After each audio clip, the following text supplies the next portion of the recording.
മമ്മൂട്ടിയുടെ ജന്മദിനാഘോഷം അട്ടപ്പാടിയിലെ ഏതാനും കുട്ടികൾക്ക് സമ്മാനിച്ചത് അവിസ്മരണീയമായ അനുഭവമാണ്.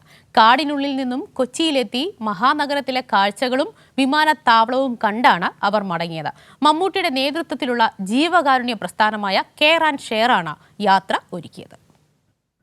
ഞങ്ങളെ ഒന്ന് പാലക്കാട് കാണിക്കാമോ, ബസ്സിൽ കയറ്റാമോ?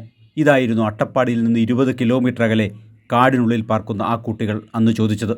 വിവരമറിഞ്ഞ മഹാനടൻ അവരെ പാലക്കാടല്ല, കൊച്ചി എന്ന മഹാനഗരം തന്നെ കാണിച്ചു കൊടുത്തു. ആനവായി ഗവൺമെൻറ് LP സ്കൂളിൽ നിന്നുള്ള 19 വിദ്യാർത്ഥികളും 11 അധ്യാപകരും അടങ്ങുന്ന സംഘമാണ് മമ്മൂട്ടിയുടെ അതിഥികളായി കൊച്ചി മെട്രോയും നെടുമ്പാശ്ശേരി വിമാനത്താവളവും ആലുവയിലെ മൾട്ടി സ്പെഷ്യാലിറ്റി ആശുപത്രിയും സന്ദർശിച്ചത്. മെട്രോ സ്റ്റേഷനിലെ എസ്കലേറ്ററും മെട്രോ ട്രെയിനും കുട്ടികൾക്കും അധ്യാപകർക്കും ഒരുപോലെ അത്ഭുത കാഴ്ചകളായി. സൈലന്റ് വാലിയുടെ അടുത്ത ഉള്ള വനത്തിനുള്ളിലുള്ള ഒരു സ്കൂളാണ്. ഇവിടുത്തെ കുട്ടികൾ ആദ്യമായിട്ടാണ് എറണാകുളത്തേക്ക് വരുന്നത്.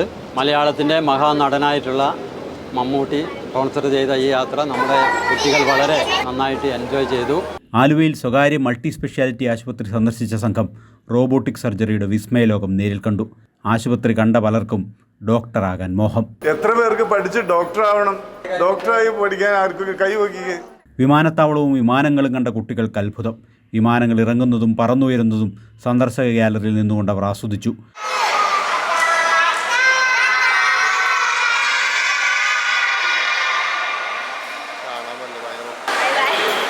മമ്മൂട്ടിയുടെ പിറന്നാൾ ആഘോഷിക്കാനും കാടിൻ്റെ മക്കൾ മറന്നില്ല. കേക്ക് മുറിച്ചവർ മഹാനടന് ജന്മദിനാശംസകൾ നേർന്നു. തൻ്റെ പ്രതിനിധിയായി യാത്രയിൽ പങ്കുകൊള്ളാൻ മമ്മൂട്ടി സന്തത സഹചാരിയായ S. ജോർജിനെ ചെന്നൈയിൽ നിന്ന് അയച്ചിരുന്നു.